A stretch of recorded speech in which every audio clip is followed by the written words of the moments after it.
Assalamualaikum warahmatullahi wabarakatuh. Nama saya Dia Mustika dengan NIM 220304240 akan menjelaskan mengenai manajemen koperasi dan UMKM. Koperasi di Indonesia pertama kali didirikan pada tahun 1895 di Lewiliang yang didirikan oleh Raden Ngabei Arya Wiryamaja Pati Purwokerto. Sejarah koperasi pada awalnya dimulai pada abad ke-20. Pada umumnya, sejarah koperasi dimulai dari hasil usaha kecil yang tidak spontan dilakukan oleh rakyat kecil. Kemampuan ekonomi yang rendah mendorong para usaha kecil untuk terlepas dari penderitaan. Pada tanggal 12 Juli 1947, Gerakan Koperasi di Indonesia mengadakan Kongres Koperasi pertama kalinya di Tasikmalaya. Kemudian hari itu ditetapkanlah sebagai Hari Koperasi Indonesia. Kongres Koperasi pertama menghasilkan beberapa keputusan. Yang pertama, mendirikan Sentral Organisasi Koperasi Rakyat Indonesia. Yang kedua, menetapkan gotong royong sebagai asas koperasi. Yang ketiga, menetapkan pada tanggal 12 Juli sebagai Hari Koperasi. Berdasarkan Undang-Undang Nomor 25 Tahun 1992 Pasal 3, peran koperasi dalam perekonomian adalah untuk mensejahterakan anggota pada khususnya dan masyarakat pada umumnya, serta ikut membangun tatanan perekonomian nasional dalam rangka mewujudkan masyarakat yang maju, adil, dan makmur, berdasarkan Pancasila dan Undang-Undang 1945.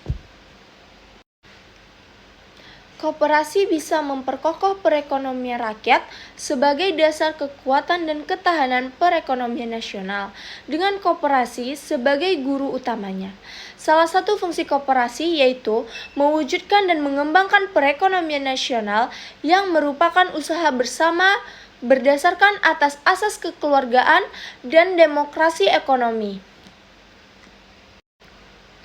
Peran utama dari koperasi menjadi alat yang digunakan untuk memimpin ekonomi sosialisme khas Indonesia.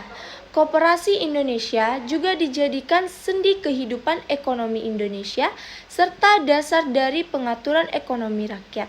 Tujuannya agar taraf layak hidup di Indonesia sesuai dengan susunan masyarakat yang adil dan makmur.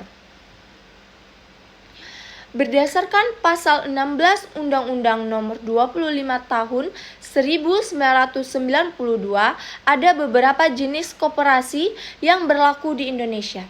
Yang pertama, koperasi konsumsi. Koperasi konsumsi adalah unit usaha koperasi yang berusaha memenuhi kebutuhan barang atas jasa bagi para anggotanya. Keanggotaan koperasi jenis ini terbagi menjadi dua, yaitu sebagai pemilik dan pelanggan. Contohnya, koperasi sekolah atau koperasi mahasiswa yang menjual berbagai kebutuhan seperti jajanan dan alat tulis. Yang kedua, koperasi produksi. Koperasi produksi adalah unit koperasi yang anggotanya adalah kelompok produsen. Sebagai produsen, setiap anggota mengelola dan memproduksi bahan baku menjadi barang jadi yang siap dijual belikan. Contohnya saja, koperasi tani beras Pulan. Nantinya, para petani akan menjual hasil panennya kepada koperasi dengan harga yang kompetitif. Yang ketiga, koperasi simpan pinjam.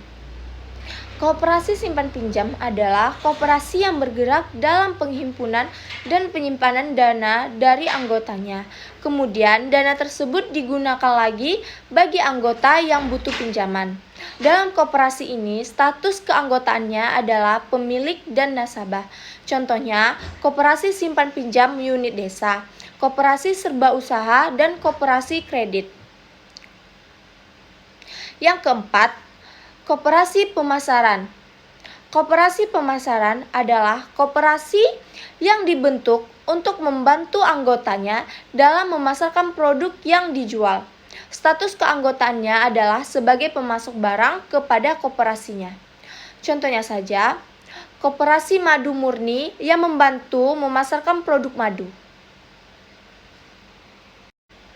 Yang kelima, koperasi jasa. Koperasi jasa adalah unit koperasi yang identitas anggota sebagai pemilik dan nasabah jasa.